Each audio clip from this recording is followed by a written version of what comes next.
principales ideas de la filosofía. Teoría del conocimiento.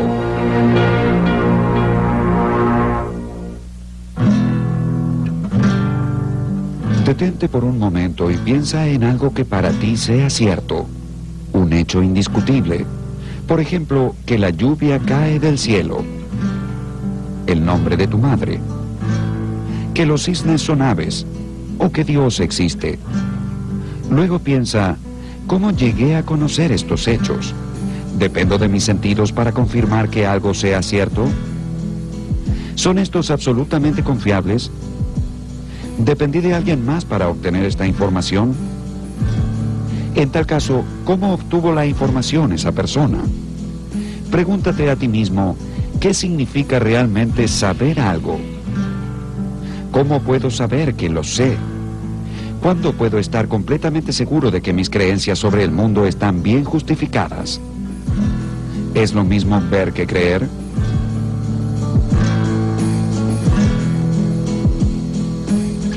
There's a vase on a table.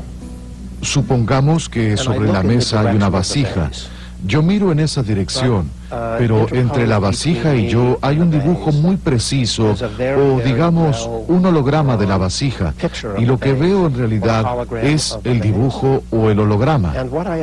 Entonces miro en esa dirección y veo una vasija, y llego a creer que allí hay una vasija basándome en el dibujo que veo de la misma. Mi creencia de que allí hay una vasija es cierta, porque de hecho la hay. Y realmente estoy convencido de ello. Y creo que si me preguntaran si sé que hay una vasija allí, diría que sí. Aunque por otro lado queda claro que si dijera algo así, estaría equivocado. Lo que puede afirmarse de una vasija puede afirmarse prácticamente acerca de cualquier otro aspecto del mundo. El estudio filosófico sobre la naturaleza y el alcance de lo que podemos saber es lo que se conoce como filosofía o teoría del conocimiento. La teoría del conocimiento aborda dos preguntas fundamentales. En primer lugar, ¿qué tienen en común las instancias del conocimiento? En otras palabras, ¿cuál es la naturaleza del conocimiento? Y en segundo lugar, ¿cuál es su alcance? La respuesta a estas preguntas presenta importantes consecuencias sociales. ¿Cómo podemos estar seguros de que alguien es culpable antes de enviarlo a la cárcel? ¿Los científicos amplían las fronteras del conocimiento o las van creando a medida que avanzan? Dependemos del conocimiento para tejer la trama de nuestra vida diaria, pero ¿en qué medida podemos confiar en aquello que denominamos conocimiento?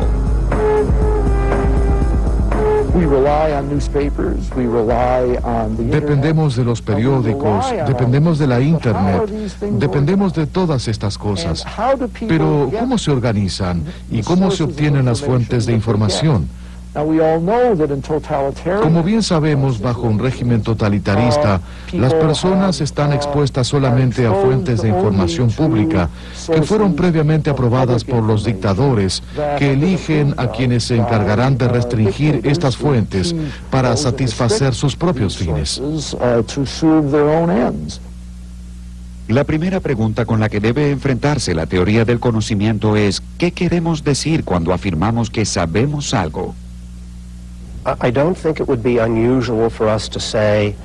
No creo que sea muy extraño decir que el perro distingue o conoce la voz del amo. Solemos decirlo. Creo que podríamos decir que la puerta automática de una tienda sabe que alguien se acerca y por eso se abre.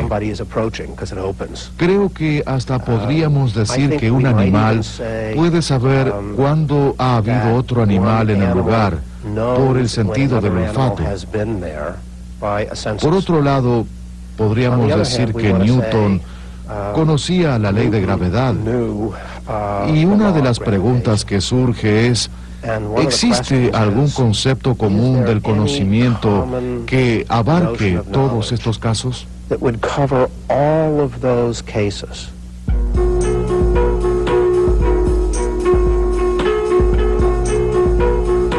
El origen de la búsqueda humana para definir qué sabemos y cómo lo sabemos se remonta a la época de los filósofos clásicos griegos.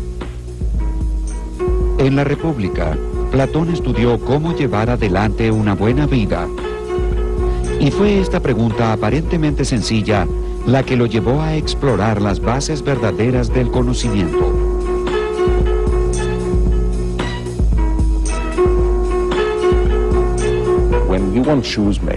Cuando uno quiere un par de zapatos, va a un zapatero. Cuando uno quiere estar sano, consulta a un médico. Cuando uno quiere saber cómo es posible llevar una buena vida, hay que acudir a un filósofo. ¿Y cómo se funda una ciudad de esa manera? Lo primero que hay que hacer es educar a los niños con ideas, principios y valores correctos, con lo cual es necesario un sistema educativo.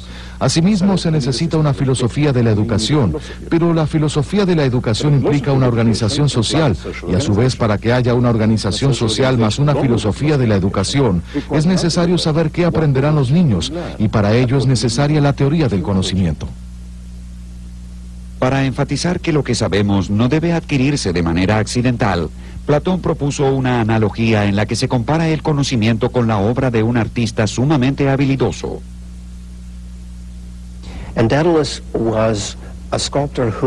Dédalo era un escultor que podía hacer estatuas semimágicas que se escapaban cuando uno se acercaba a ellas. Y Platón se pregunta lo siguiente: ¿por qué valoramos tanto al conocimiento? ¿Qué es lo que hace que el conocimiento sea tan valorado, incluso mucho más que la opinión o las creencias? ¿Por qué? Y aquí es donde surge la analogía. El conocimiento es una creencia verdadera afianzada. Deseamos que las estatuas no se escapen, que nuestras creencias no se escapen. Queremos que estén fundadas en algo permanente.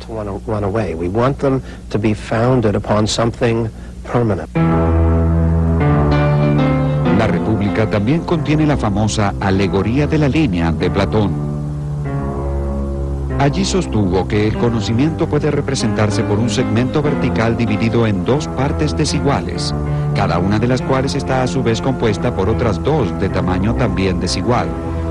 La parte inferior del segmento vertical corresponde a los conocimientos que la mente recibe por la sensación, es decir, opiniones o creencias. El ámbito de los sentidos se divide nuevamente en la percepción de los objetos visibles de este mundo por un lado y la imagen y el reflejo de dichos objetos por el otro. Como meras copias de lo que existe, las imágenes y las percepciones conforman el nivel más bajo del conocimiento. La parte superior del segmento vertical representa el mundo inteligible, el mundo de lo que Platón denominaba las ideas o las formas, la verdadera esencia de la realidad. A este mundo no se puede acceder a través de los sentidos, sino solamente por medio de la razón. Aquí se presenta otra división del conocimiento, entre el conocimiento provisorio o incompleto por un lado y el conocimiento completo de las formas por el otro. El episteme, conocimiento verdadero, solo puede producirse en el nivel más alto, donde lo verdadero y lo real son una misma cosa.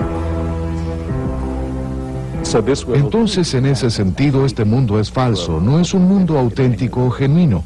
De hecho, mucho de lo que ahora vemos bajo el concepto de verdad versus mentira es lo que Platón tratará bajo las nociones de auténtico versus falso. Y esta es una importante diferencia tanto en el campo de la metafísica como en el de la filosofía del lenguaje y la teoría del conocimiento. En su alegoría de la caverna, Platón ofreció una de las explicaciones más convincentes sobre la relación entre la verdad y la autenticidad. Dijo: imaginemos una caverna en la que hay un grupo de personas atadas de manera tal que no pueden ver qué hay a sus espaldas, es decir, que solo pueden ver la pared del fondo de la caverna. Detrás de ellos hay un muro que los separa de otras personas que están de pie, sosteniendo marionetas por encima del muro. Detrás de estos titiriteros